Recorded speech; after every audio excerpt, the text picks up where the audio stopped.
Sweet. I'll stay quiet unless there's a problem. Awesome. Thanks, Amanda. All right, Damien, you're on the hot seat first since I'm in the hot seat here. What is something that you've been thinking about or struggling with in the last few weeks that like would be a fun psychology or work or life question that then I could talk about? Hmm. And it could be something you've been struggling with or like something you've been talking Communication. about with friends. All right, say more. I think I struggle with communicating, like when it comes to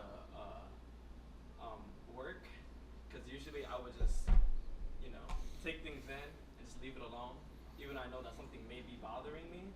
Um, Even when it comes to friends, sometimes like I don't communicate how I feel.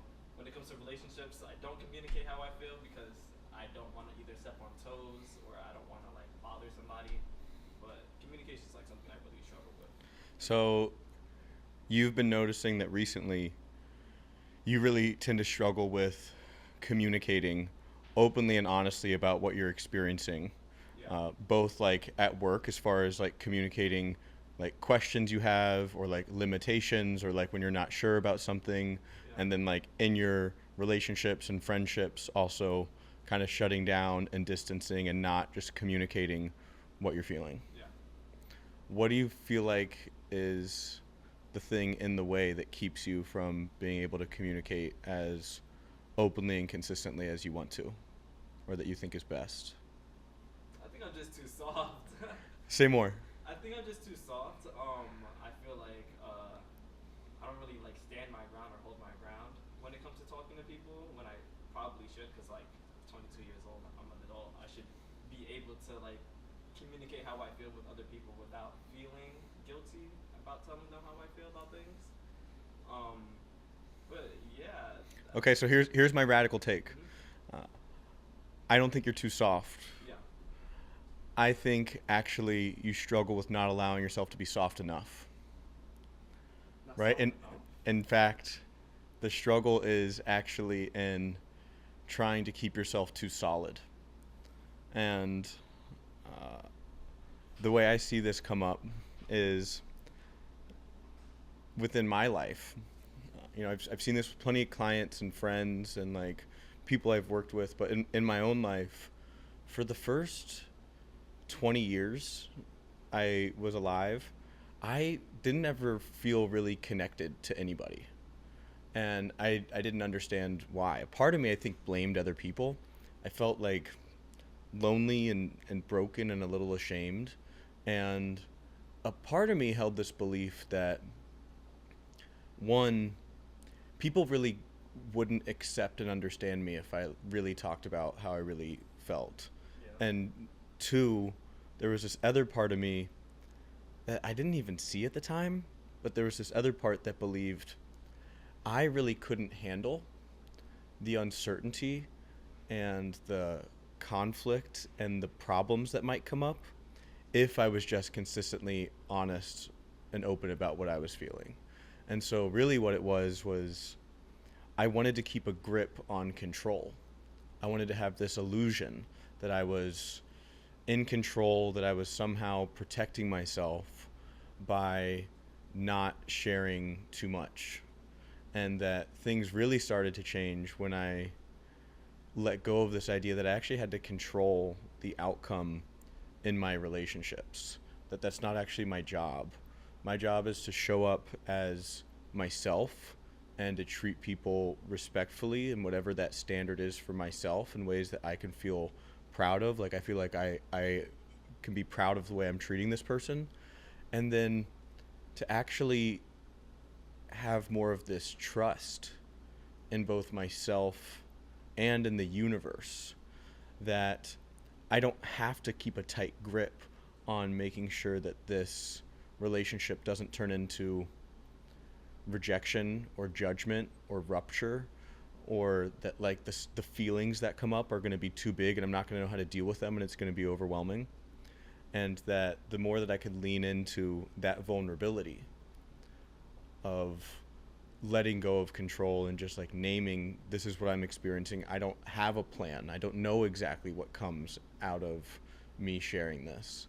the richer and deeper those relationships got. So what I find is often what actually keeps us from communicating openly, honestly, consistently is that we hold this illusion that we need to figure out the exact perfect right way and time and place to say something, and we keep ourselves from doing it until we find that moment, but that moment never exists.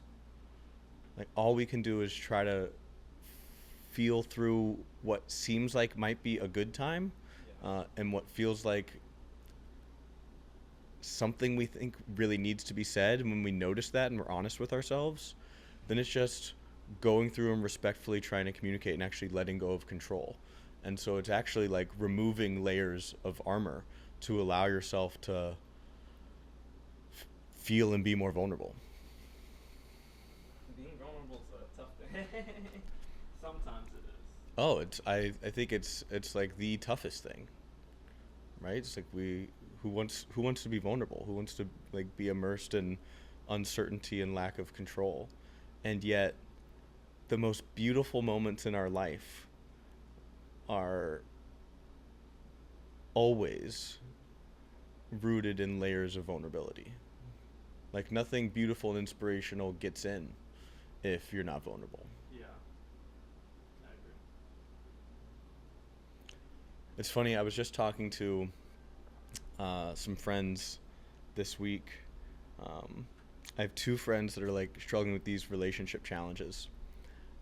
One is like really infatuated with this girl he's gone on like just a couple dates with, and the other is like coming out of this 2-year long relationship where they've been on a break, and she's been like going on some other dates, he's been going on some other dates, and the conversation that came up with both of them was about trust, because both of them sort of were struggling with this like two different extreme reactions they were noticing within themselves.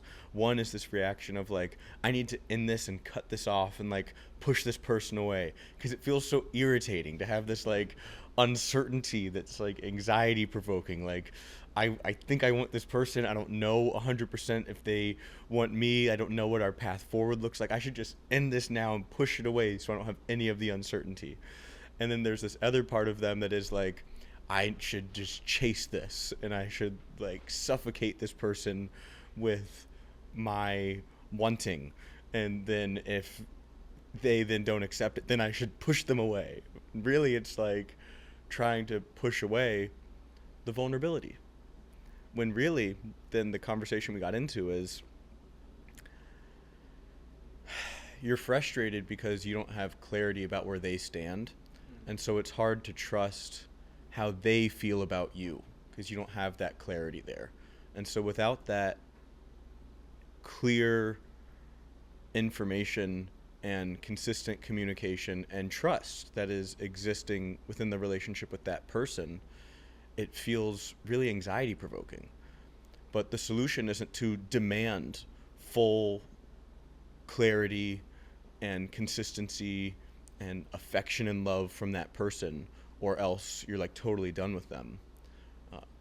If that's really what you feel like you need, go for it. But really, for both of them, what came up was like, actually want them to have the space to figure out what they want, and I don't want to put that pressure on them, and I still want to see how this plays out. It's like, okay, great. So then your challenge is actually with trusting yourself and trusting the universe. Because the truth is, if I trust myself that I am capable of experiencing and processing the grief and disappointment that would come from this not working out, and I trust the universe that it is conspiring in my favor and it is generally good, that means that I have to believe that I don't have to try and control this situation, regardless of what they do. Maybe they come back and they decide, oh, you know what? Like, they really want you, and great. And if not, it's not about how much you can trust that they're going to consistently be there. It's really about, can you trust yourself that no matter how it goes, it's going to be all right, because you trust your own ability and you trust the goodness of the universe. And so, like, deepening into that trust is what allows for vulnerability. Like, we can't have vulnerability without trust.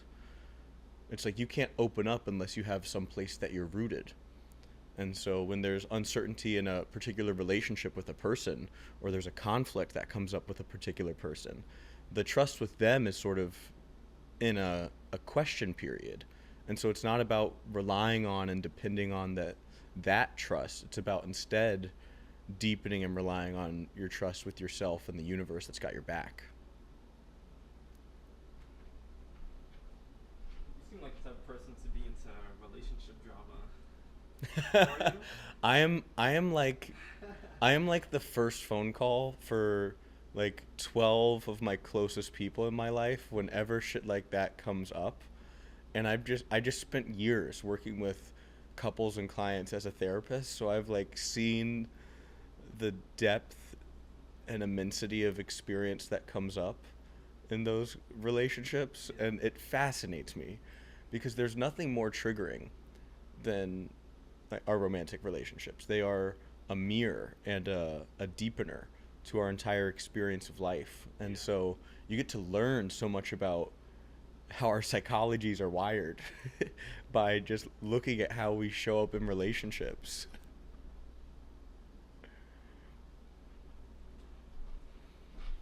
And how was your vacation? Dude, the vacation was awesome. It was You've been gone awesome. for a long time. I know it was the first like 2 week period I actually took off where I wasn't doing work things in like 3 years. Like I hadn't just taken 2 weeks off from work in 3 years. And so at first it was like, really, it was like just an exhaustion. It was like my body was like holding together all this stuff, just trying to keep me productive. And then as I got closer and closer to my time off, my body then was like, all right, now it's time to rest, dude. Like, and so I was just kind of like resting and recharging. I had to spend some time with friends. And then I went to Ireland all alone. And I like did some sightseeing. I spent my days writing. I got to rework my book for like the 8th time, which was really hard because I've been working with this editor, and there are sections of that book that I'm like really fucking proud of, that they just don't fit within the flow of the narrative that we are reworking, right? And so it's like it's almost like cutting out one of my children. It's like, oh man, this chapter is really beautifully written, and I love what this is talking about, and it is totally unnecessary for the arc of this book. And sort of like take it out, paste it somewhere, and just be like, all right, I'll come back to this thing. Maybe I'll use it somewhere else, and maybe I won't. But just to really like serve what this book wants to be. So that was really fun. And what the book is about? Tell us. So the book is called Life OS, Mm-hmm. a modern map for our ancient minds. The reason for the book is I've spent over a decade obsessed with trying to figure out human psychology, like how we're wired the way that we are, why humans live the way that we do, because I spent so much of my life just confused about how people are supposed to connect with themselves and what the meaning of life is, which is why I like dove deep into philosophy in undergrad and like became a therapist, and I've been studying behavior science so obsessively. And I was an addict, and so I started really deeply hunting for answers in the research when I was overcoming my addiction and going through recovery. And the more that I did that, I went down these deep wells of wisdom, and I climbed up into these ivory towers. I talked to so many researchers. I digested so much research, and I worked with so many clients. And then I started training other therapists, and I went into so many schools. And what I saw over and over again, the experience that I had was like how I would imagine a surgeon would feel Yeah. if we sent them back in time 200 years ago and they saw people doing surgery without washing their hands. But there are basic things within the behavior science that we have learned about how we work. But what has happened in the last few decades is, as our communication technologies have exploded, there's been this huge shift in our culture. It used to be like you would be exposed to maybe one or two deep religious ideas of like the people in your tribe and what their philosophies were, what they thought of God, what they thought the meaning of life was. And then you could really like grapple with that. Now you have access to sort of like infinite perspectives on what people think the meaning of life is, and we don't go to churches or synagogues or temples or mosques, most people, on a regular basis. And so having just a place to explore, what do I think is the meaning of life? Like, what is the depth of who I am and what I'm supposed to do here? We just don't have those places. And so people get these like bite-sized doses of insight from influencers and on social media, but that ultimately isn't really helping people shape a solid identity or helping them really create a comprehensive map of what the purpose of life is and what they need as a human being in order to be well. Like, what is well-being? What do I need to be fulfilled? I can't tell you how many people I worked with who were in their 30s, 40s, or 50s who felt like they played by the rules and they built up this big, bright, shiny life, only to find that it then felt hollow because ultimately they did what they thought they were supposed to do, but they weren't taught the skills to actually be able to feel their inner experience and to really define what matters most to them and to build a life around that. No one really was like helping them understand that was important or how that worked. And so when I saw so many of these problems happening over and over again, when I saw the ways that our schools are structured, which is really just foundationally built on science that's outdated, when I saw the way that our workplaces are structured, which is really built on myths about how people should be managed that have been dispelled for decades, it seemed weird and sort of obvious to me, just because I had dove so deep into the research. So the question I asked was, how can I simplify this? What is a really simple framework I can map out to help people understand how our operating system as individuals and as a society is set up so that people can have more power in shaping how they relate with themselves, the world, and how we together can shape the culture that so deeply impacts the way that we live. And so there's this empowered well-being framework I've created. It's a biopsychosocial spiritual model of well-being. And the book is this exploration of that framework, explored by me going through the story of my life and the story of different clients I've worked with and different businesses and schools that I've worked with. And then we like double click, almost like it's like a magic school bus tour through these stories.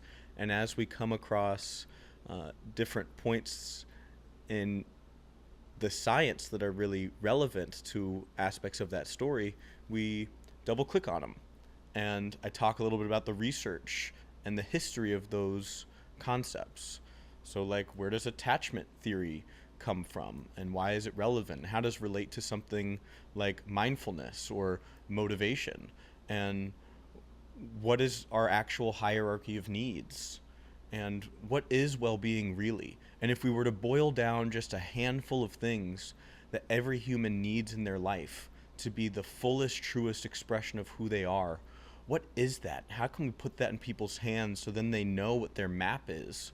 So say, okay, here's the blueprint. I need these things, and now I can figure out my unique tapestry of how those things come together. So the purpose of the book is to create a fun, interesting exploration of that framework in a way that then empowers people with greater insight on how they can live their own lives and how together we can radically change the world. And so far, do you think Mattermore has been making that impact to change the world? Like, what are some of the achievements that you guys been doing so far? I don't know, man. I'm really hard on myself because I hold us to a really high standard of what we can do. And so I feel like we've only really just begun to scratch the surface. And so, in taking some of this time off the last few weeks, I tried to really pause and take a look back on what are some of the things that we've done. And one of the things I'm really proud of is that Matthew and I have this commitment that we made to each other, which is no matter what we're doing, no matter how intense the variables of the business are on a given day, week, or quarter, Yeah. every interaction that we have with somebody, we want them to come out of that interaction a more empowered, expanded version of themselves. Because ultimately, that's what we want the impact of our product to be, to help people expand their sense of power within their life and within their role at work. And so, no matter what it is, whether it's a potential customer, a potential investor, an employee, a podcast guest, people we're hosting an event for, we want any interaction we're having with them for them to walk away feeling a little bit lighter, a little bit more open, a little bit more grounded, a little bit clearer in who they are, even if it's like a fraction of 1%. And just in talking to a lot of people this week back and being reminded of all that we've done through the last year, we've done a lot of that, and I'm really proud of that because I think so many businesses and founders and executives and people at work that I interact with, they forget the power of that. We can get so obsessed with like the outcomes we're trying to create with our work that we neglect the way that we show up with people while we're in pursuit of creating those outcomes. And so I'm really proud that we've been able to hold that commitment while tenaciously progressing the business. How'd you feel about the event that we hosted? What's your thoughts about that? Let's get Oh, on man. live podcast So reaction. so 6 months ago when we were talking about our event series we wanted to start doing, what we all said sitting around a conference table was what we wanted as the outcome was we wanted people to walk away from that event feeling a deeper sense of connection and inspiration and hope. And that if we did that, then that would be a success. And I was really blown away by the reaction of everyone that was there. Like, so many people said this was one of the most inspirational events they had been to in a while. And it was amazing, all the partners that we got to work with. And I think there's a ton of learnings. Yeah. Like, it was the first one we were really standing up in New York. And so I would have loved for us to structure more setup time beforehand. I think we could have brought in twice as many people as we accepted, as far as people that registered, and so that was a great learning. I think there's things structurally I would have changed as far as the like flow of the experience, Yeah. as far as like the breakout groups that happened after the podcast conversation and like where the food was situated beforehand and like how the space was oriented. And so I'm really excited for our next one to really get to plug in those learnings. Our next one's gonna be 10 times better. Hell yeah. Trying to think of like other questions I could ask you. Here, hold on. Let's go to Amanda. Amanda, Yes. you've been passively listening to random things we're talking about here. Do you have any questions to throw at me? I don't know, I guess how do you like center and recharge yourself? I'm feeling myself being like, ooh, like what relationship, questions can I open up to you about? Being 12 people's go-to person can be a lot. Yeah, it's a really good question. So, how do I center and recharge myself? A big unlock for me years ago was I went down a deep rabbit hole of all of Brene Brown's research when I was 22. And I consumed everything she had ever put out, and I've been consuming everything she's ever put out since then. One of the key pieces that she found in her research was the most compassionate people, the people that had relationships where people would say, gosh, that person is just the most compassionate person I know, or the types of people she would interact with and be like, holy shit, this person is overflowing with compassion. Those people were also the most boundaried people. And so my co-founder can attest to this. I am a ruthlessly boundaried person. I am consistently clarifying what do I need, and I don't commit to things that I feel like get in the way of that. So if somebody hits me up, like, I try to be really honest with myself. Can I show up here? And if not, then hey, you know what? I don't have space today, but I have 15 minutes tomorrow.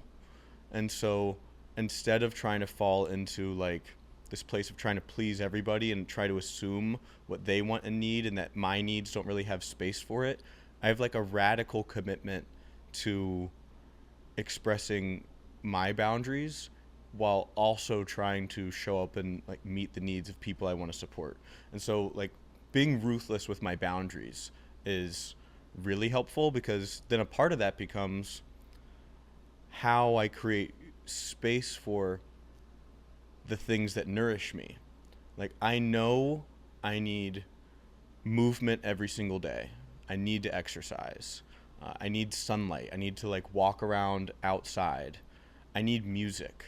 I know like I need to see live music every 3 months or my life gets a little dimmer. Like, I just know that's how I'm wired. And I need in-person experiences with the people that I trust most. Like, that's a thing that we so often fail to strategize, which is, when am I going to set up like in-person touch points with some of my core people? Because it's one thing to talk to them on the phone, and that's great, and they can, it's great to have that like connective moment. They can help you process some things. You can catch up about things. You can help them process some things, and it's not the same as having an in-person touch point that your nervous system gets to experience, being with those people that help us give a sense of safety in our reality. So I think just being really strategic about that is really important, because I just don't have a shit ton of time. I spend so much time working. I have to remember to be strategic about that on a monthly and quarterly basis. And so like I'm like really proud of, in the last year, I go through most days feeling wildly nourished, and I'm lucky to have a co-founder where like we ruthlessly support one another. Like, we did our quarterly OKR planning, and for so many people this becomes like a like very structured, rigid sort of process. And for us, we were done in like 30 minutes, and we were like, oh cool, we allotted 2.5 hours for this. What should we do now?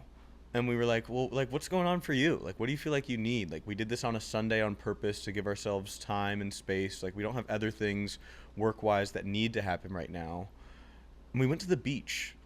Like, so we like spent 2.5 hours just like at the beach together and just like chilling. And so really, I think just keeping that a priority, like naming my needs, really makes it so I don't ever get to this point where I'm walking around feeling like I'm a totally empty cup that's giving away too much. What else we got? Let's see if I got anything in here. My question for you is, how do you feel about like when it comes to comparing? Do you ever compare yourself to other people, or how do you feel about people that compare themselves to other people? Do you think it's good to compare yourself to others? Is it bad? Is it good? Or should you compare yourself to others? That's another good question. So I have a bit of a radical take on this, that we should, with some level of consistency, regularly compare ourselves to others. Comparison itself isn't a bad thing. The problem is when you layer in judgment and doubt within the comparison. So when helping somebody really define what matters to them, one of the most helpful questions is asking them, well, who do you really respect and admire? Whether they're a fictional person, a real person, someone you know personally, or someone that you've just like seen through some sort of content or read a book from. But who do you admire, and what do you admire about them? That as far as how our psychology is wired, we we developed our hardware as tribal beings who are used to having like a hierarchy, that there's supposed to be mentors. Like our psychology yearns for that, and so that's going to happen regardless. The problem is actually not owning the process. And so if you don't intentionally try to think about who are the heroes and mentors that I want to look up to and that I want to emulate, and what aspects do I want to emulate about how they live, if you don't intentionally define that and sort of clarify who those heroes are in your psyche, Yeah. they still get shaped. It's a subconscious and unconscious process that now you've actually just taken your power out of, because your psychology is going to do it, because we are tribal beings who want to consistently evaluate what our standing is with other people, what our status is, how we're impacting people. And so our mind is going to create that comparison. And if you don't intentionally define who you want to be looking up to, then you can be manipulated by like, oh, like here's this like reel I came across, and like there's something about this. Oh, I'm comparing myself to that person. But is that person living a life you even want to live? Where you can then fall into this spiral of judging, shaming, comparing yourself about how you're doing in comparison to that person's life, but that's not even a life you want to emulate. And so rather than not comparing yourself, it's instead about intentionally comparing yourself, and then also doing it with a level of grace, that the comparison doesn't have to be, oh, this is what that person's doing, I want to have that kind of life, they do this thing and I'm not doing that thing, I'm a piece of shit. It can be, oh, like I want to be doing that. Oh man, like I've really fallen off with working out consistently, and that's something I really want to be doing. Okay, like can I acknowledge that and then figure out what's the commitment here? When we notice those things we're being hard on ourselves for, instead of turning it into criticism and shame toward ourselves, instead it's about ironing out what's the learning here around what I need to be committing more to, and then turn that into a commitment. And then instead of beating yourself up for what you haven't been doing, turn it into fuel and motivation for what you will do. And another question is, do you feel like who you hang around with is who you're gonna become? 100%. You do? 100%. Oh, I don't believe that. So there's this really interesting study from these researchers out of Australia, and what they did was they took these brain scans of folks, and they were actually able to tell who amongst the group were friends because of the patterns of their brain. Because what happens is, the more time that you spend with somebody, Yeah. the patterns of our brain actually begin shifting, so we begin mirroring one another. So it's not just that when you hang out with people, you're more likely to do things that they do.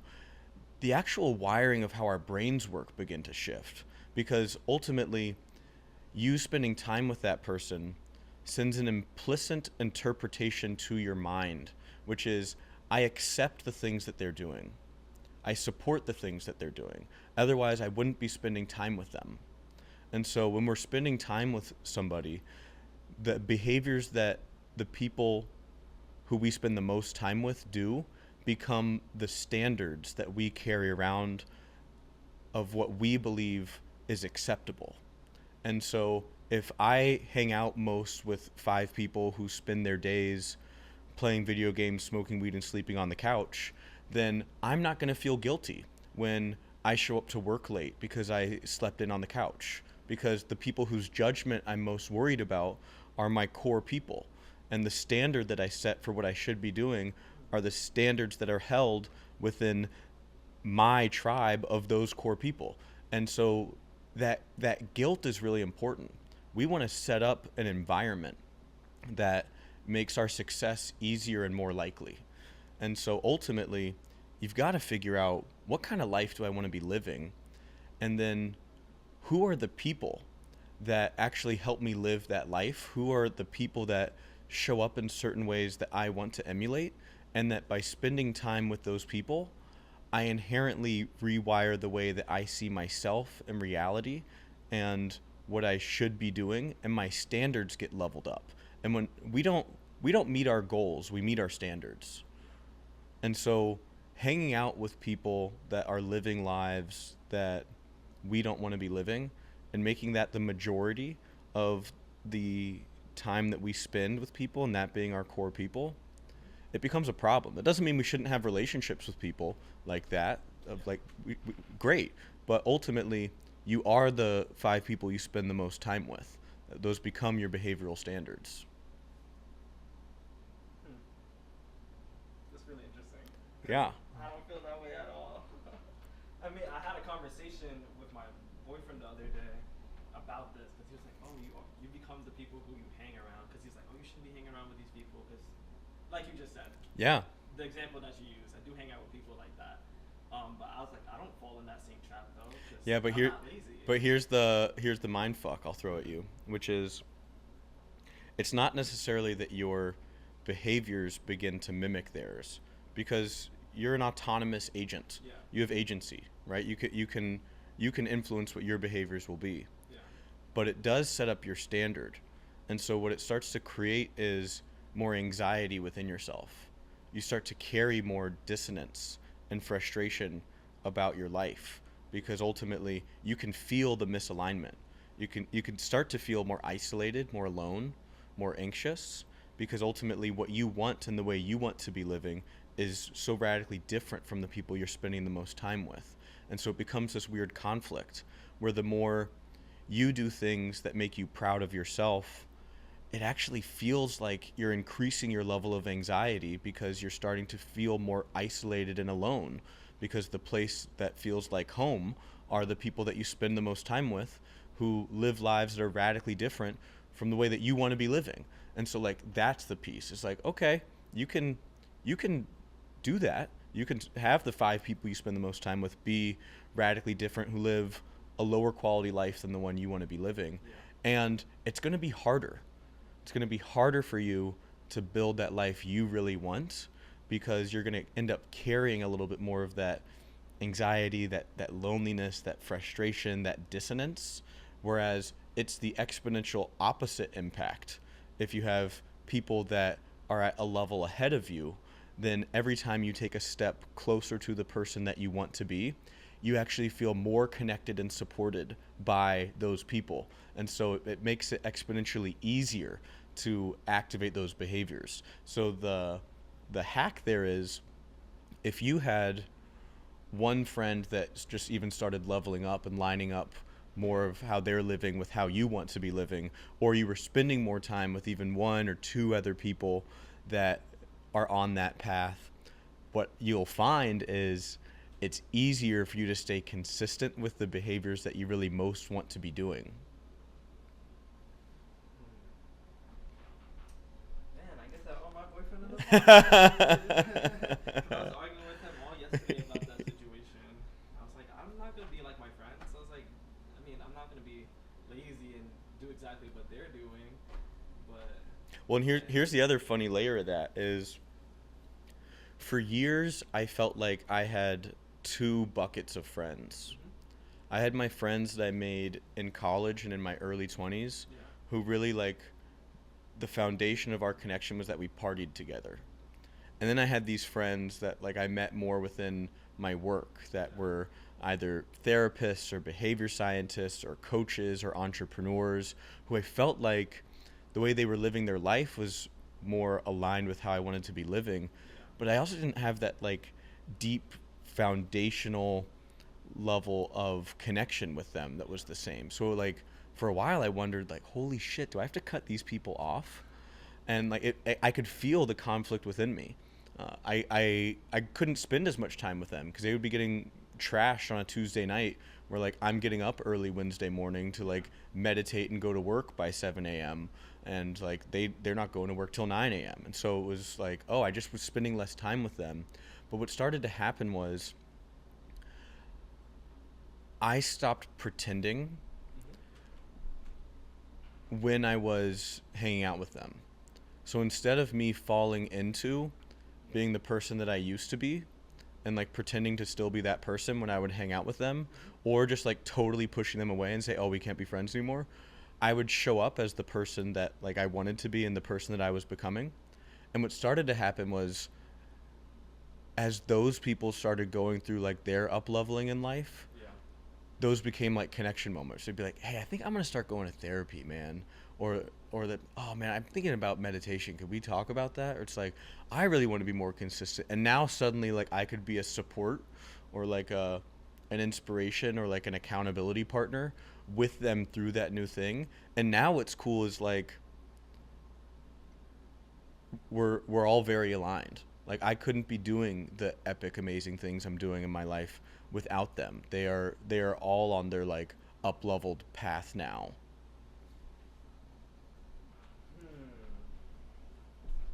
All right, let's call Evan.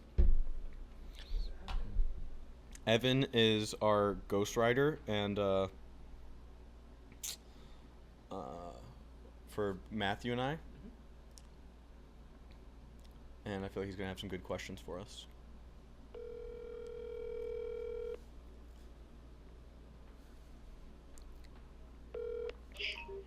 Yo, what's up, man? All right, Evan, I am in studio. I'm holding this phone up to the microphone. There's no pressure. You can ask me any sort of question or conversation topic, and we're going to dive into it. What do you got? Okay. This could be anything that's coming up in your life, anything that's been in the news, anything that you think would just be an interesting question to ask me, whatever you got. Yeah, I would say let's dive into kind of the big tech, little tech agenda. Did you see that video or that podcast that Andreessen and Horowitz put out? No, I don't think so.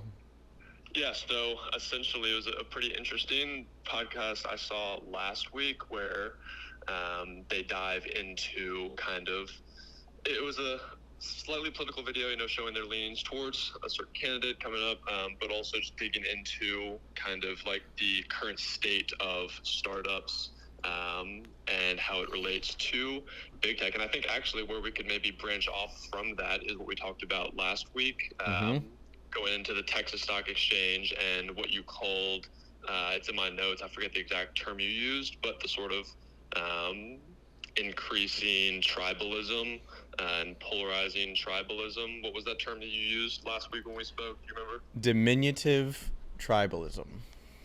Yeah, I think I would start there. I think that would be a good kind of pickup that hits on the Texas Stock Exchange that we were talking about last week, as well as some of the kind of themes in that podcast I heard last week. So I'd love to kind of get your thoughts on more of what you mean there and see where the conversation goes from there. Sick. All right, I'm going to hang up now and I'm going to pretend like I'm talking to a podcast guest. Okay. Thank you. This is great. All right, peace. Okay. So there's this weird phenomena happening in our world today that we can all sort of feel, but we struggle to name. I call it contractive tribalism. So what has happened is, as the amount of information, content, data that we have access to has exploded since the 80s with the explosion of television channels and the internet, we now have this space where we have access to more content than any human could ever consume. And the structure and boundaries around things like when we consume news or when our workday is have totally shattered. And so what that means is we are all way more overwhelmed. And in this state of overwhelm, where people don't talk to their neighbors anymore, where we have very few experiences of circling up together with our physical community, what has happened is our sense of connection and belonging, instead of it being tied to physical proximity and people that we live around and share in-person life experiences with, instead our sense of community has become ideological and is mostly rooted within the digital world. And that has huge implications. Our deepest drive is to seek out belonging. And so what has happened is we have this sense of belonging with people that we have shared opinions with. And we like interacting in those spaces. And then ultimately, the beliefs that we create within those spaces are not just ideas that we have about how we should live. They actually become layers of locking in our belonging. And so we hold them more rigidly, and we're less curious and open to changing our minds. Because if I were to change my mind about this belief, I would be distancing myself from these people that I have this sense of belonging from. And when we're in this world where we feel so overwhelmed, where loneliness is exacerbated, where it feels like there's this increasing uncertainty, cutting ourselves off from belonging feels like danger and crisis and almost like self-harm. And so that's why people almost have this like intentional ignorance where they don't want their beliefs to be questioned. We just want to interact with people and consume content with people that agree with us. Anyone that doesn't share our beliefs, we want to unfollow them. We don't want to see their content. Anyone that starts to bring up a conversation about something that is the opposite perspective of what we believe, we want to shut down the conversation. And the problem with that is it pushes us further apart. And so it becomes this contractive tribalism where we have this world where we are more connected as far as who we're able to communicate when and how often to. And we're so deeply communicative, and yet we're becoming more and more isolated. And our sense of community is actually getting like smaller and smaller. And so it's this weird contractive tribalism that's happening. And it makes it harder for us to actually come together to explore the complex whole of a problem and to problem solve and to create solutions that actually address things. And so instead, we just argue. We argue for what our beliefs are for our particular tribes, as opposed to trying to figure out what some middle ground is that then allows us to deepen into the real roots of the problem to then brainstorm, ideate, and experiment with solutions. And so that's why we haven't had any meaningful transformation in policies or structure in our education system in the last decade and a half. That's why there hasn't been any meaningful changes to preventing gun violence over the last 2 decades. That's why we seem to just go an inch deep and then argue and then never really deepen in with our collective exploration. And so if we want to enter into this world where we are coexisting and harnessing the superintelligence of AI, we need to be committing more intentionally in our day-to-day lives and in our organizations to cultivating better collective intelligence, not just these contracted tribes of places where we can feel comfortable, but actually creating spaces where we can challenge one another and do productive things together with people we disagree with respectfully.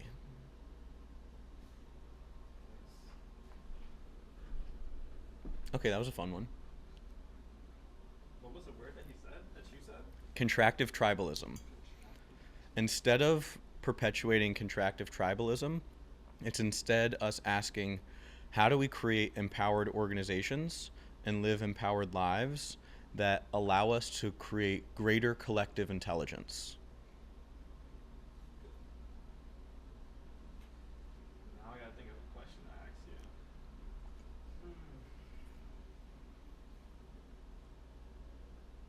Why do you think people should choose Mattermore?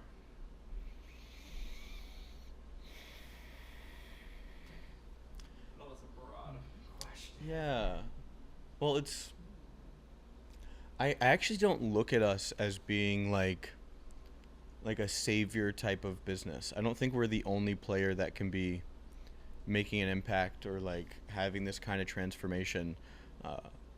What I do know is we have a deep commitment to helping our customers really figure out what the key components are within their business and what infrastructure would be best for empowering their people and how to build processes within their business that develop skills and enhance well-being and productivity in their business. And that commitment has really served the people we have worked with really well, and it's been really powerful and impactful. And I think that the people that want like want a real behavior science backed approach tend to find us, the thing that makes us really different is so many of the technology companies in particular trying to innovate people ops or management or learning and development, they take a product driven approach or a user experience driven approach, which is really helpful, and you're limited if you don't understand the behavior science well enough. So it's like, you go back to the early 1900s and you ask a bunch of carriage drivers what they think that they need in order to live better lives, and what they would have said is faster horses. People weren't running around saying we need a car.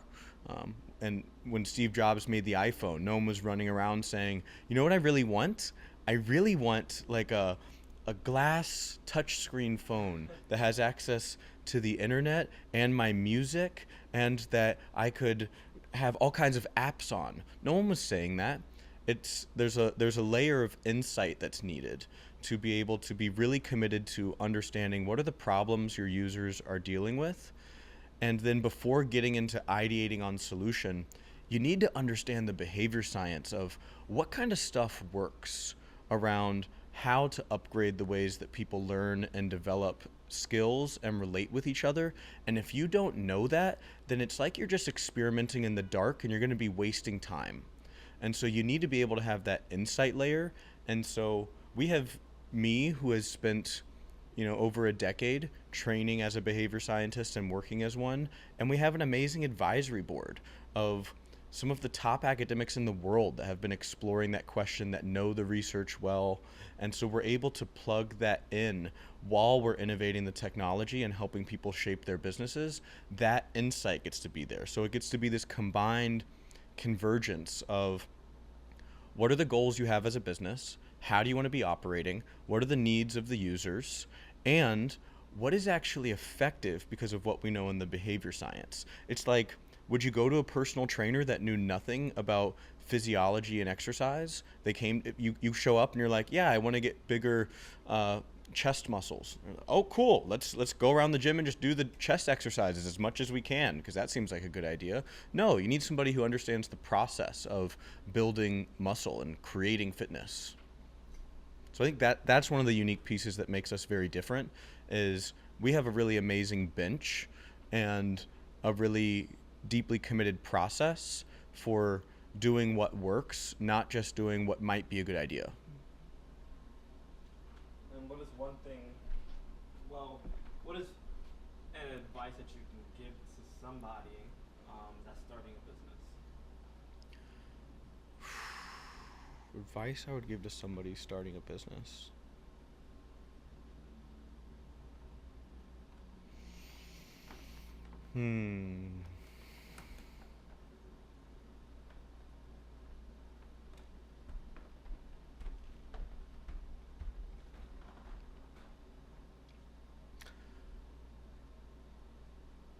Oh, there's so much advice. One thing. If someone were starting a business and they were asking me for like one piece of advice, I think the number one piece of advice would be to assume it's going to be 100 times harder than you think it is. Honestly, because when you acknowledge that, then it forces you to get really clear on what the hell do I want to do and why do I care about it? Because you're going to need to have absolute clarity about what is driving you to do that thing. Otherwise, you're not going to be willing to do all the hard work that's needed.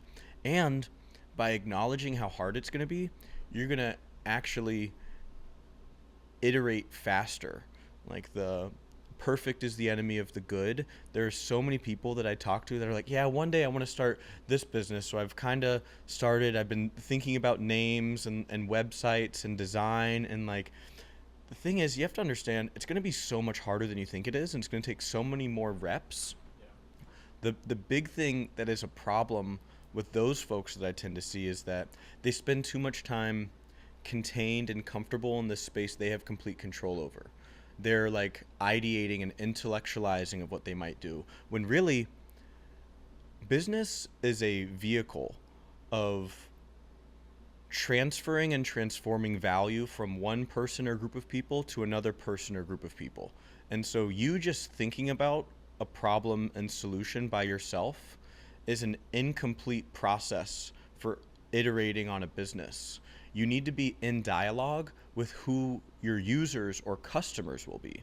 And so assume that you don't have nearly the amount of information that you need.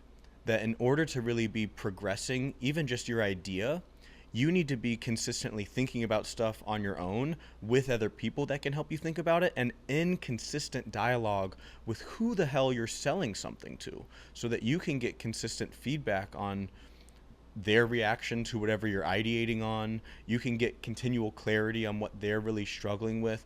That the power of any business really comes from the people that are building it working really hard to understand the challenges of whoever their customers are and to build some solution. And to do that means you have to have both the ideating and building and the insight gathering and feedback. Both of those things have to be happening constantly. And so if you aren't in consistent dialogue with potential customers, you're not actually starting a business. You're only actually in the process of starting your business when you are doing the like problem solving and solutioning and ideating, and you are dialoguing with your customers.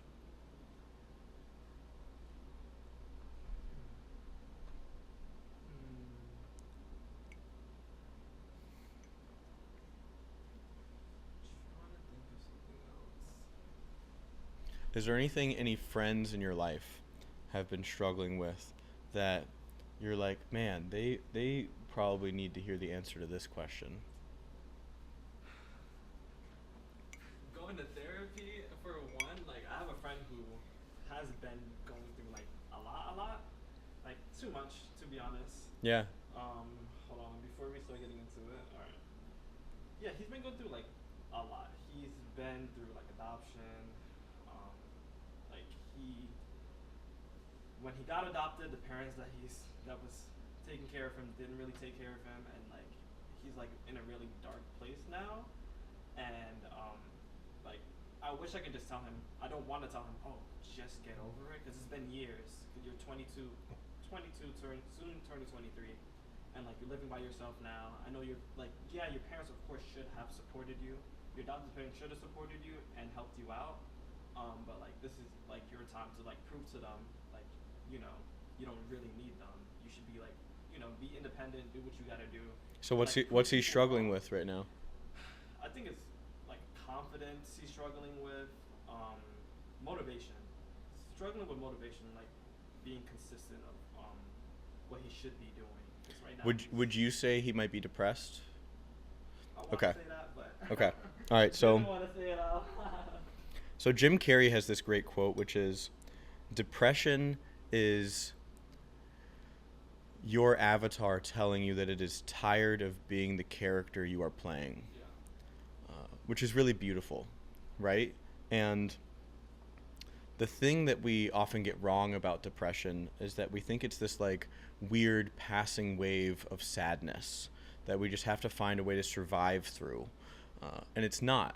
It's actually a really wise adaptation that our body is going through. Depression is two words from Latin. Depress, so it's push down.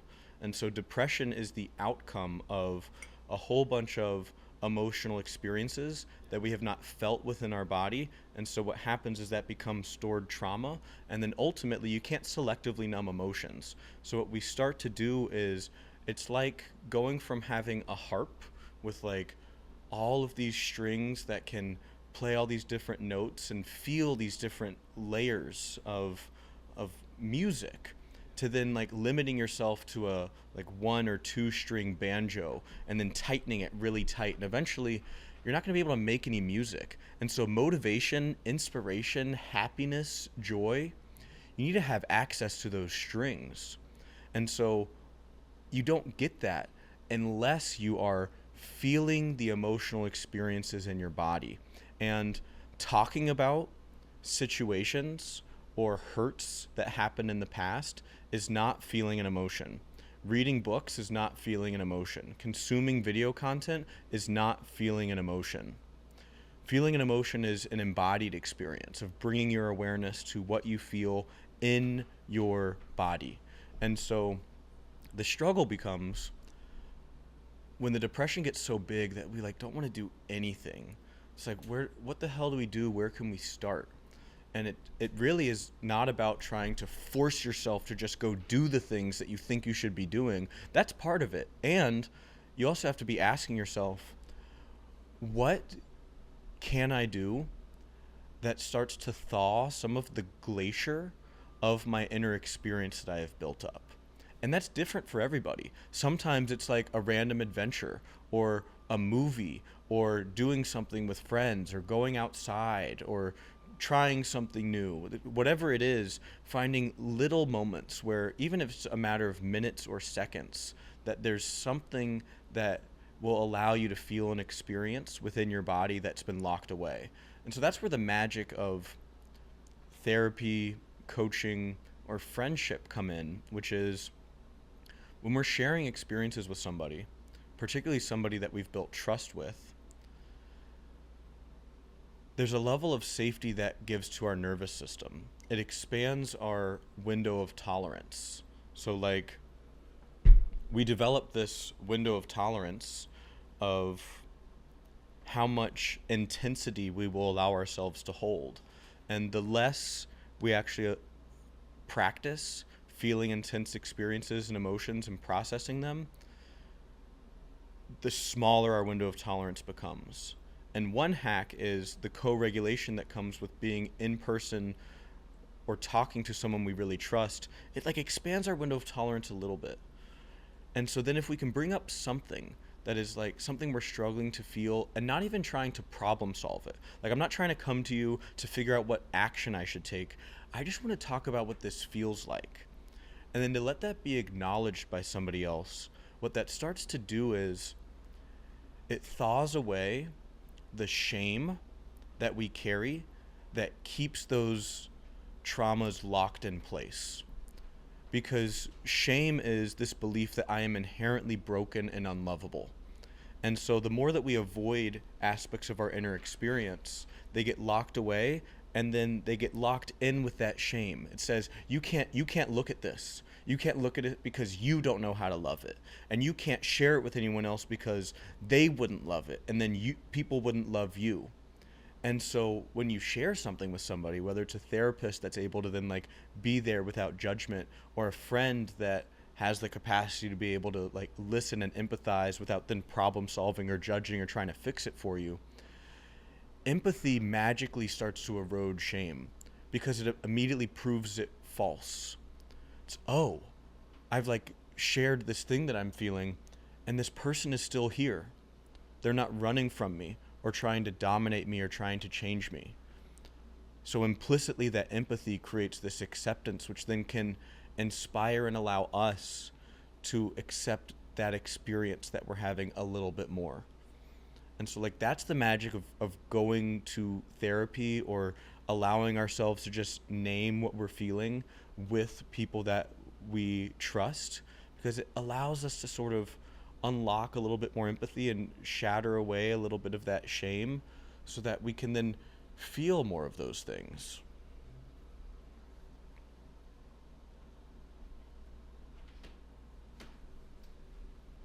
Yeah, I just wish he would take that advice, because I don't think he would.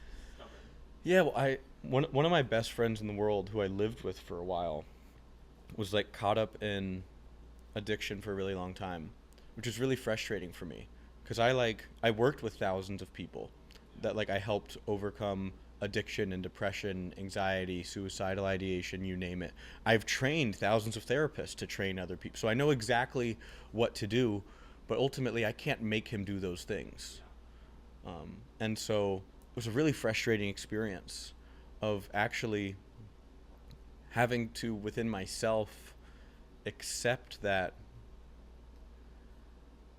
I can't change his life for him, and that I have to actually accept that it's possible that this is what his life will always be like. And so it's not my job to make sure I fix him, but the way that I actually love him as a friend is I stay really clear and respectful and honest with myself about how can I actually relate with him in a way where I'm not losing respect for myself. Because if I start just interacting with him and he's doing all these things that like just I'm not cool with, and I just continue to do nothing and say nothing, over time the relationship will just get so damaged I'm just not going to want to interact with him at all. And so instead of me trying to tell him you need to do this or I'm not going to hang out with you, it's instead, well, okay, when he's doing these things, I can hang out with him, and when he's doing those other things, I won't hang out with him. And so I will be consistent with my boundaries, and we get resistant to doing that when people we love are in struggle, because we don't want to feel like we're abandoning them. And really, the mistake we make is in thinking that that's always the most helpful thing. Because really, what helps somebody create a sense of safety in their reality is having access to people that they trust. But ultimately, if you are suppressing and denying the truth of your experience and not expressing it, and you're not respecting your own needs in my presence, you're not being real. And I'll be able to tell that eventually. And so I'll actually trust you less, despite the fact that you're trying to show up for me more. And so it actually starts to erode my sense of safety. So even if it makes me angry or upset or disappointed that like you're just not here physically, but you're actually being honest about what you need and you're expressing those boundaries, it can actually deepen the sense of trust that I have with you. And so sometimes the most loving thing that we can do is not show up for somebody because we don't feel like we can. That's deep. I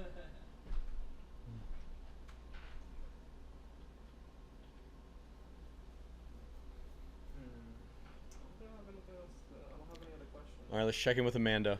Amanda, you got anything over there? I don't think so. It's fascinating. Okay, how are we doing on time?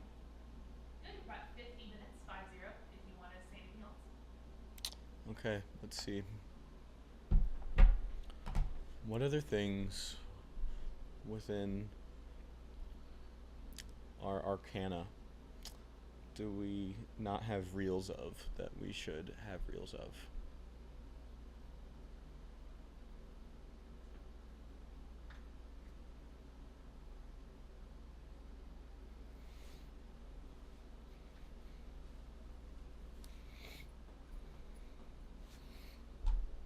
Who was the person that was supposed to come? Cindy.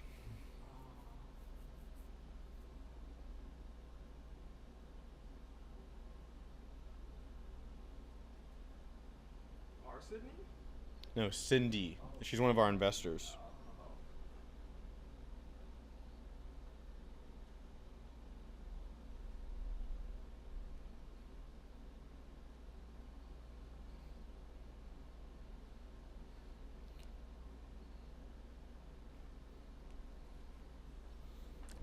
Let's call Evan back. Let's see what else he's got. See if we can get one more out of him. Yo. All right, let's see if we can get one more question or conversation topic out of you. Yeah. It can be psychology related, life related, business related. Yeah.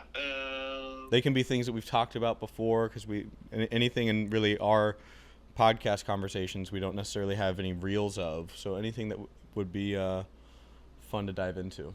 Yeah, I sent you a screenshot of the current docket that I have that like I keep in the Google Drive for like upcoming like topics. Yeah, I saw that. I think we just covered that with the spiel I just went on. Okay. A more psychology focused one.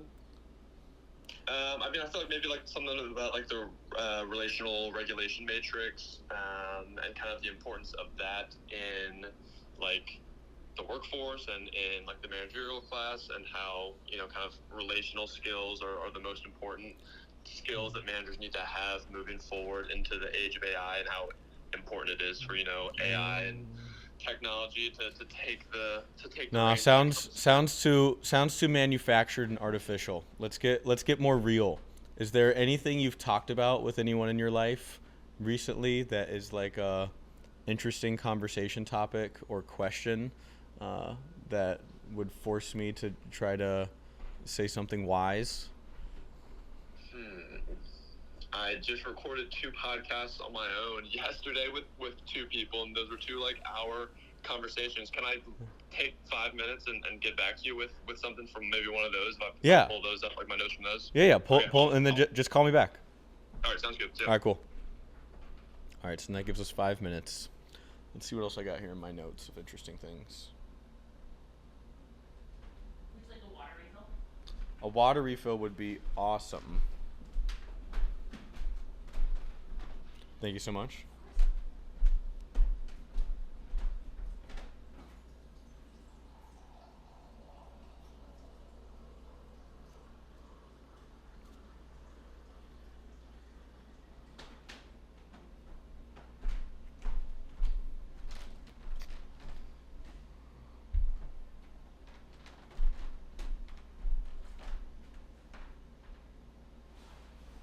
I think people always need more advice on emotional regulation.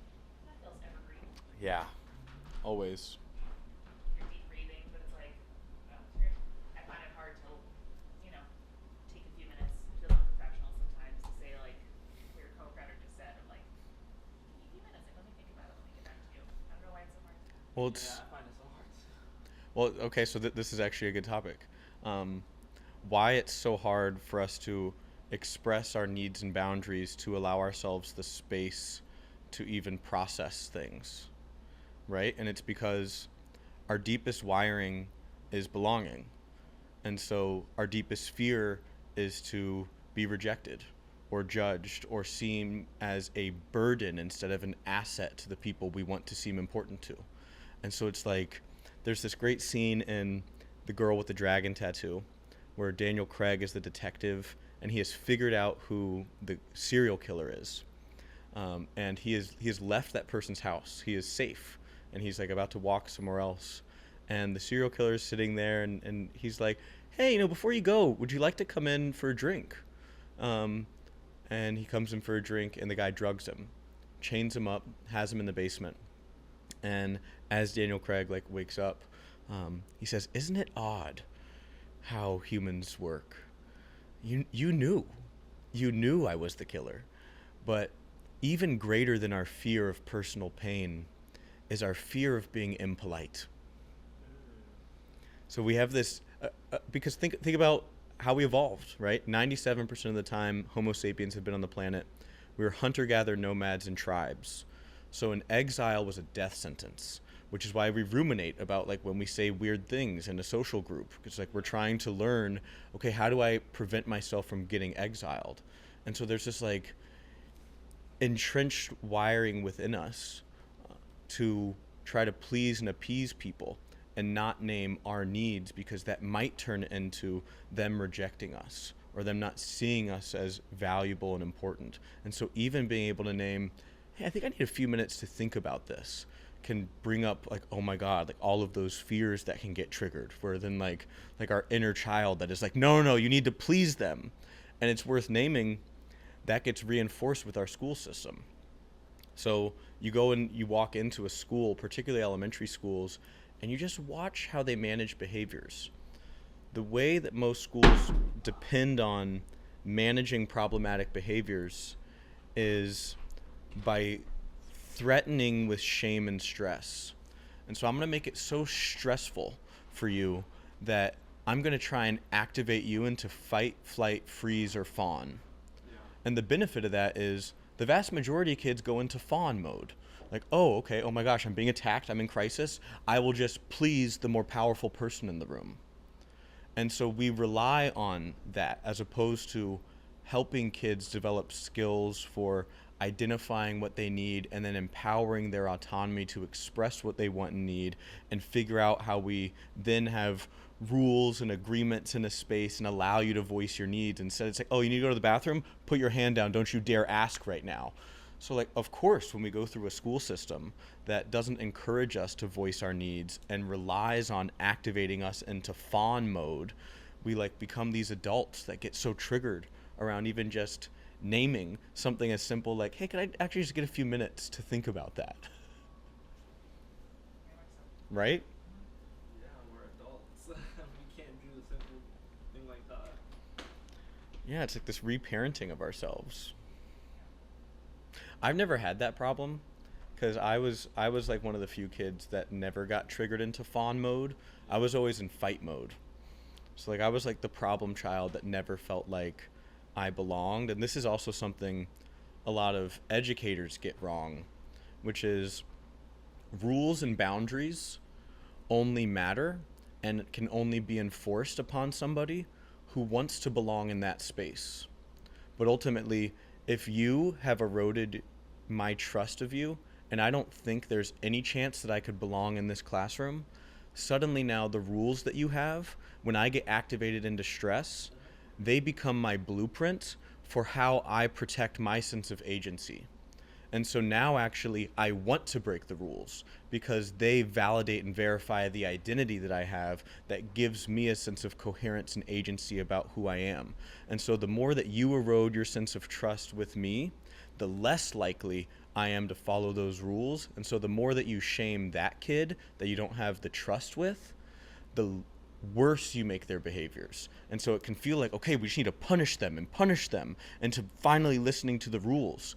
But if you do that in a way where you are eroding the trust, you're actually making it less and less likely that that kid is ever going to want to follow rules of any community, which is why you see the like school to prison pipeline, because we just don't train these teachers and support them to actually be able to respond to the needs of those kids the way that they need to. Yeah, you say I don't want to belong anyway. Great. Right. It's a protected. Right, because me belonging here would just keep me in the sense of crisis because I don't have the trust here to actually feel like belonging here is safe. So the only thing that does feel safe is me burning this whole place to the ground. Oh, I felt that. I felt that too when I was at football. Well, I make a show about mythology and folklore, sick. and I'm like the lay person, you know. Yeah. And my co-host is an expert, and I always found it so interesting how the laws of hospitality are like a very big thing in folklore, where you can keep yourself safe by like not inviting a vampire in, or you can cultivate help from different kinds of like fairies around you by offering them like bread and milk. Yeah, yeah. It really interests me that like even the most animal parts of our brain, our most like bodily ways of knowing, those hospitality rules of like wanting to know how to invite others in and be invited and know where the boundaries are, is so inbuilt like in our folklore and mythology. Well, it's so deeply embedded with who we are. Like it is in our wiring. And so of course it gets like projected and poured into everything we create. Like all of our stories that we use to like make sense of what the hell is happening in the world. It's just like us trying to make sense of this shit that we're carrying around. And then so we like put it somewhere. When you look at it, it's like, oh, look, there's like our evolutionary history just like showing up in like a different form once again. Yeah, no, the shapes of the monsters are whatever the societal fear is at that moment. Totally. Fascinating. Totally. All right, let's see what else we got here.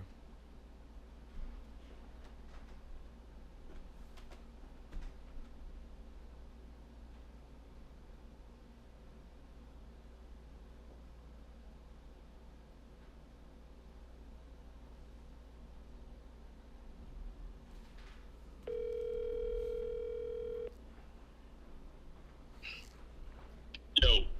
All right, what do you got? All right, so I was talking to my friend Dan yesterday. He does sort of like consciousness coaching for athletes and high level like executives. And he was walking me through something that he does with his clients. And it's this idea of pendulating and grounding. So have you heard of this? Yeah, but go on. What is it? Yeah, so it's this idea that, obviously you you have your daily persona that you need to exist in and live in to go about your life, but then you have your shadow, as Young puts it. And so it's kind of a play off of this idea of the persona that you use in your daily life to go about living, but then also the shadow, that's kind of the hidden trauma, unconscious, like scary stuff that you don't want to address in your psyche.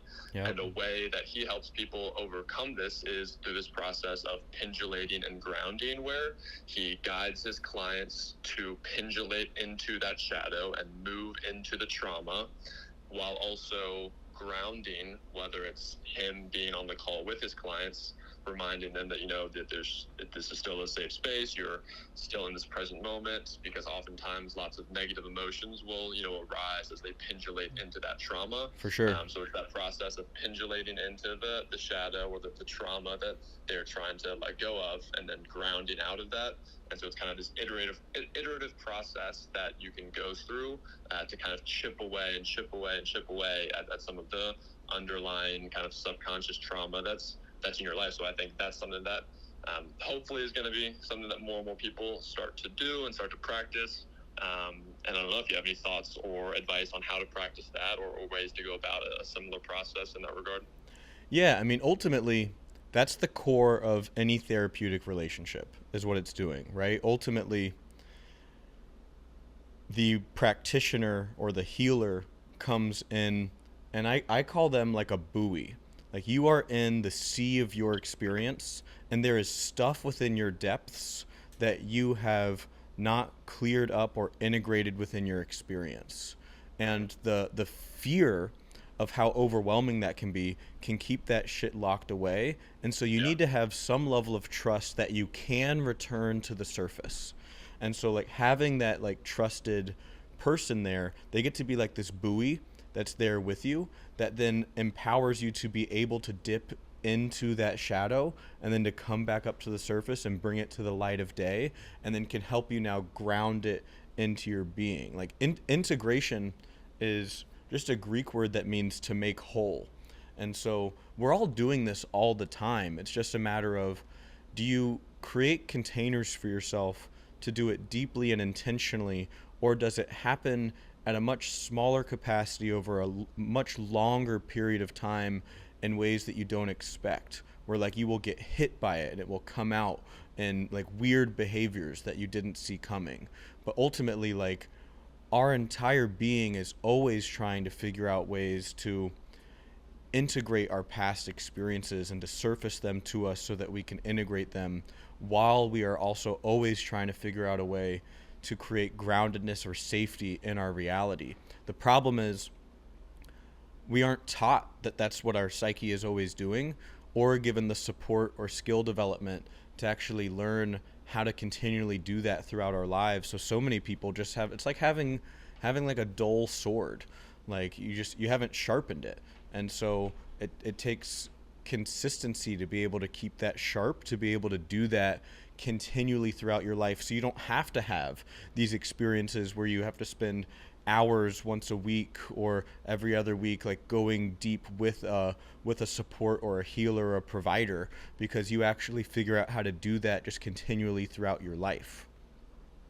Awesome. Yeah. So what would be some of those ways that you would kind of advise people on how they can sharpen their own sword on their own, and maybe preventing the shadow or the necessary or the need to pendulate from getting so large? Like, what are some ways that people can do it on their own, that is, sharpening their sword and being able to do this on their own? What's awesome is there are so many ways that it's really about figuring out your own game that you want to create for the character that you are, right? Like, so like really it's about trusting the body. Like, the body has access to so much more data than just our intellectual mind does. And so instead of trying to think about what is the exact right recipe of practices I should be doing, it's sort of like diet. Everyone's walking around with a different body. And so you just mimicking the exact diet that somebody else has that has a different body than you isn't going to necessarily turn into you living your healthiest life. You have to figure out, what does your body need in order to go through the day-to-day life that you want to live. And it's the same sort of thing with psychological practices or healing practices or emotional practices, spiritual practices. You have to figure out, okay, what kind of life do I want to live? who am I? And the more that you connect with just your body and the intelligence that you carry within you, you can ask yourself the question, okay, if I list out all of these things that I could be doing as embodiment practices or as insight practices, right? Like insight practices are more like reading books, consuming content, doing journaling, having philosophical conversations with people, having a more intellectual conversation with a coach, consultant, or therapist, intellectualizing something to really understand it from a rational standpoint. And like those practices are important. And sometimes somebody has done a whole bunch of feeling, but they need to now architect more meaning around what all of that means as the story of their experience. But most people are really struggling with what I would call embodiment or mindfulness challenges. Like, okay, what kind of practices can I do to strengthen my attention? Well, guess what? There's a whole shit ton you could do. You could do structured guided meditations where you start off for 1-minute practices and try to scale up to doing 10 minutes a day. You could decide to start playing the guitar, and every time that you sit down to practice the guitar, you do it mindfully, meaning you're really going to have your intention be on feeling the strings on your fingers and what the feeling of the guitar and the weight is like in your hand. Or you could do it with like how you eat throughout the day. Every single meal, everything I drink, I'm going to be really present to. And when my mind gets distracted, I'm going to pull my mind back. So you can have attention practices, or you have the embodiment practices. You could go to yoga and turn that into a practice of really feeling your emotions. You could sit down with a therapist and like use something like a mood meter where you try to really name your emotional experiences. If you feel like drawing or painting, you can create creative expressions of emotions that you feel and then try to really invite and embrace them within your body and feel them. But there's so many different things that you could do. Instead of trying to hunt for the exact right recipe, it's like listening for and reading about and researching other ways that people do them, and then thinking about them either alone or with somebody to figure out, okay, I now want to pick one of these practices that I'm going to be more consistent with, and then listen to the wisdom of your body. Which one feels like the one you're most drawn to, and just make sure it's the right bucket. Like you can intellectually figure out, okay, what do I need more of right now? Do I need like more accomplishment practices around like just being consistent? And so what I want is like an accountability partner that's going to check in with me every day at 10 a.m. to see if I went to the gym. Or do I need an insight practice where I'm going to journal every single day? And or do I need an embodiment practice where I'm going to every single morning I'm going to walk around barefoot outside and I'm going to feel my body for 10 minutes. I'm not going to have my phone on me. I'm just going to focus on what I'm feeling. But like figuring out for you which dimension of the well-being framework is the one that you really need to focus on improving this month, this week, this quarter, and then listing out practices you could do, and then listen to the wisdom of your body. Which one are you most pulled to that feels like the one that you need? And then understand that building a behavior is hard. Building a new habit is hard. And so making that a practice, having an accountability partner, finding ways to reward yourself, but staying consistent with that behavior and building that, and then checking in, being like, okay, cool. Where would I rank myself now, the day before I start this behavior, around maybe it's like my emotional capacity, or maybe I'm trying to unlock more inspiration or more joy. Like scale 0 to 100, where would I score that? Whatever way you want to score it before you start, and then whether it's weeks, months, or a year later, continually scoring yourself and seeing, okay, how is this practice impacting my score? How consistent have I been? What could support me in being more consistent? And doing that for the rest of our lives. Like for the rest of our lives, just looking for what are the practices that we need. And sometimes it's just the same practice that just looks a little bit different. But trying to really let go of the idea that there is one exact right bundle of like waking up, doing a cold plunge, meditating for an hour, working out for 90 minutes, and doing some journal. Like there's no one right morning routine. There's no one right bucket of practices. The practices we need shift throughout our lives, and the practices that we need are specific to each individual. Yeah, so it sounds like it's not the what or the how, but it's the why, right? Does it invoke a sense of presence? Does it improve my focus? Does it improve my ability to think? Does it relieve stress? Does it hold me accountable? Am I tracking progress? It reminds me of something that one of my friends said to me a couple weeks ago, when he said that he really doesn't take any advice right now at this point in his life, and obviously Cool. he's taken a little bit far, but he's kind of getting at this same idea of, look, at the end of the day, we all have our own unique, experiences and ways of looking at things and perspectives and bodies and, things that those bodies have been through and things that our experiences have been through. And because of that fact, because it is objectively true that we are all 100% unique and individual, then that means the remedies to get over different traumas or different things you're dealing with are going to be 100% unique and individual to the person. And, trying different things and not saying like, oh, this person did this, so I need to do this, but understanding the underlying root of why people are doing certain things and finding things for you that invoke that same like underlying why that kind of gets you to that place without just copy and pasting someone's morning routine. Yeah, like instead of thinking that we need to get better at knowing what all the good, successful people in the world are doing and then copying what they're doing and then judging and shaming ourselves for when we're not doing it well enough and just trying to motivate ourselves to be more like them and being better at listening to what they say we should do. Instead, it's accepting that it's actually much more vulnerable and uncertain than that you actually have all the answers that you need. And the skill is really about being able to listen to yourself and then make commitments and then build up some sort of strategic support system for yourself to build up and stay consistent with those commitments so you can build confidence within yourself so that you are expanding who you are.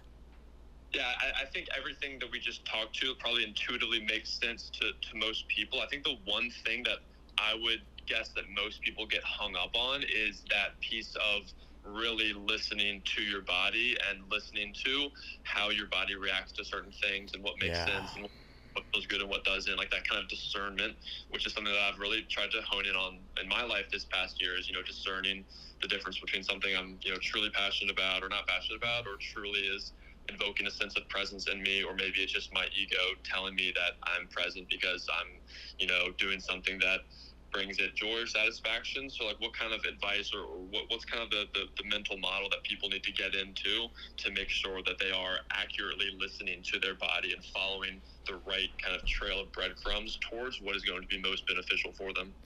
There is no mental model. The only way that you begin to see that process play out for yourself and the benefits that it has, and you begin to develop those skills, is that you have to start it at some scale in some way. Because ultimately, my ability to listen and understand my own inner experience and to utilize that to guide me towards my fulfillment is dependent on the confidence I build within myself. So particularly if I've spent a long time not feeling my emotions, not trying to listen to and understand my intuition, then my confidence is actually small because I don't have trust within myself. And so ultimately, I have to start finding some sorts of ways to feel my inner experience and just practice asking myself, like, what am I feeling? What is this? What is this telling me about what I need? Our emotional experiences are data telling us about what our needs are, and then that informs beliefs. It shapes our values. Our values are our deep beliefs about how we get our needs met.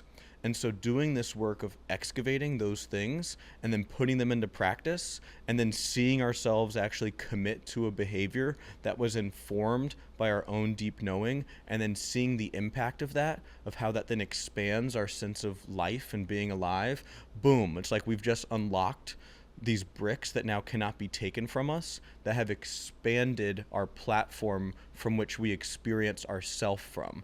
And then that expands, like, oh, great. Now I actually have even deeper trust in myself. I now can perceive even more of the data that my body is able to experience. And so it starts to feed itself. But the only way to actually start expanding it is to, with some level of scope, however small you can, to get started. Yeah, it's the famous Hormozy quote, right? Build a stack of evidence around your, that you are who you say you are. So large that you are who you say you are, exactly. Yeah, and taking it small and doubling down on, like, if you were doing anything in like an analytical job, or any sort of job where you need to assess data and then double down on what's working based on that data. It's kind of the same thing. You take one small action, maybe you journal one day, doesn't do anything for you, but maybe you meditate the next day and you feel a good sense. Maybe it's only 5 minutes afterwards, but you feel a good sense of kind of optimism and hope for the day ahead. So you do that again the next day, and then maybe it exceeds to 10 minutes. So, going about it in a slow, iterative way that works best for you, listening to yourself and listening to your body as intently as possible. I think. That's actually a great analogy, right? That you can think of a person that is sitting in a control room that has this infinite number of screens that have different kinds of data on it, and no one has ever taught them how to interpret any of this data, to read it or to know what it means. But it becomes exponential, right? Like, okay, they start to learn how to read some parts of that data, and then it informs them on things that they can do, and then they gain more power and agency about things that they can actually do in that control room that then is impacting whatever sort of machinery or systems that control room then impacts. And now oh wow, I've seen that work. I have more confidence in my ability now, and like more willingness to dive into learning about how this data works and how I can be literate in it. And then the more that you learn, the more relationships between all the data you can see, the greater your confidence that you can actually figure it out, the more power, potential, and agency you have around what you can actually impact. And like, that's what it is. That's what our experience of ourselves is. Yeah, and the better kind of, to continue the analogy, the better tools and maybe the better like technology that you'll have in that command center to be able to discern different things and track different things and monitor different things within yourself, the better that technology will be is dependent upon the work that you've done to identify it and recognize it and make those small iterative steps to gain more and more of an understanding and an awareness of why certain things make you act a certain way or make you feel a certain way, as opposed to others. I think another thing this conversation really makes me think of is the difference between understanding and knowing, right? There's lots of people, gurus, or listen religiously to online gurus of, okay, I know I need to get sunlight in the morning and work out in the morning and meditate and journal. Like, I know all these things, but whether it's by way of not practicing it disciplinedly enough or consistently enough, or just otherwise they fail to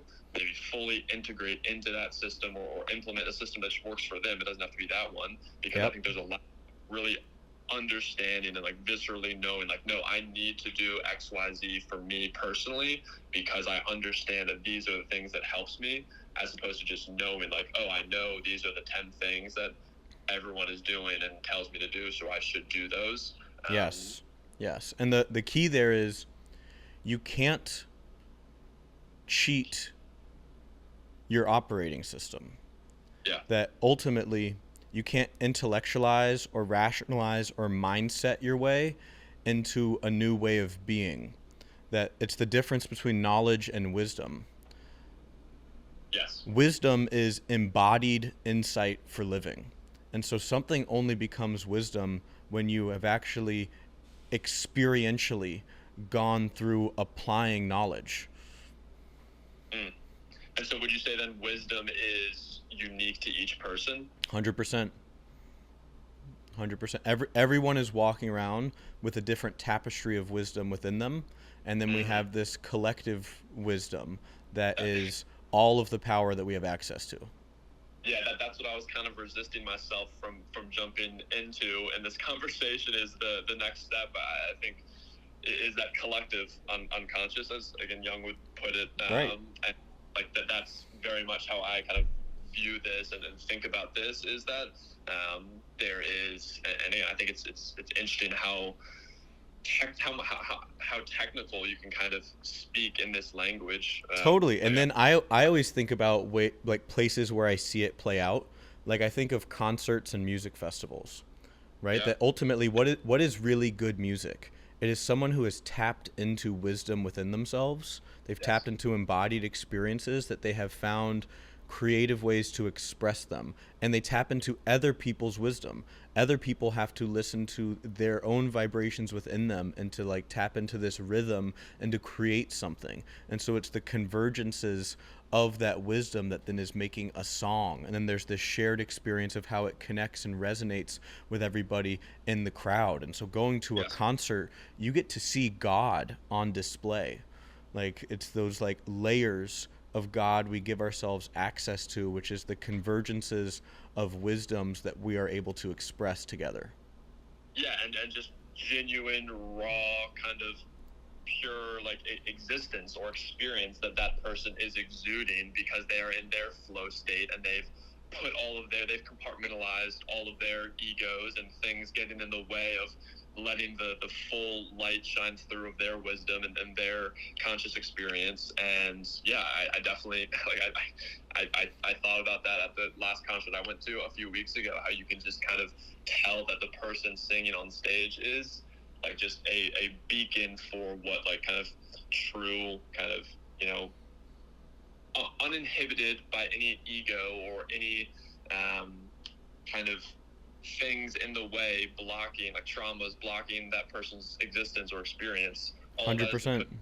They're having just pure energy flow out, and that's why going to shows is so uplifting and so rewarding because it's important. Like as humans, we need those experiences of collective effervescence. They're a crucial part of how we're wired and how we operate. And any good concert I go to, you will find me at some point during that show shouting that no one can tell me that this generation doesn't know how to worship. There's like you will see people, the expression on their faces at a really good concert, it is like they are talking to God, or God is talking to them, and they are in a sense of release and letting go and praise. Like I've been in every sort of religious institution to like be a part of prayer, either to observe or experience, and I have not seen anything that beats the holiness that people hold when they are really engaged at a concert. Yeah, I think I can't help but push back slightly. I agree with the sentiment of what you're saying. Yeah. Where I would challenge that is to kind of maintain a bit of a pessimistic outlook on this generation's relationship with religion, and that is that yes, while that is true that like there is a large amount of people that know how to worship and go to concerts and like just exude energy and, you know, be themselves and let their existence shine forth with as few limiting traumas or whatever as possible. Yep. I think that what is still missing is directing that energy in potentially a and not to say that concerts are not a good way to express. No, it's a fair criticism, right? Like the point I would make is like we have evidence. You cannot say that this generation does not worship. You can definitely say that this generation struggles to worship on a day-to-day basis or struggles to consistently apply spiritual principles within their day-to-day life, right? Yeah.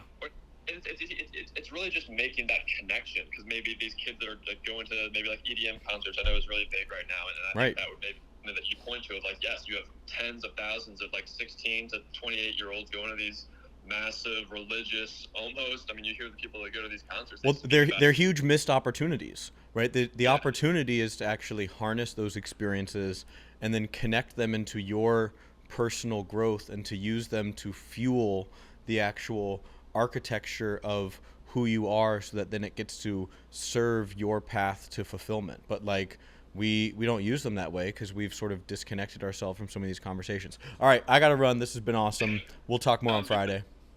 Yeah. All right, peace. Okay, I think we're good. All set? Ta-da! Thanks for y'all's help today. I appreciate it.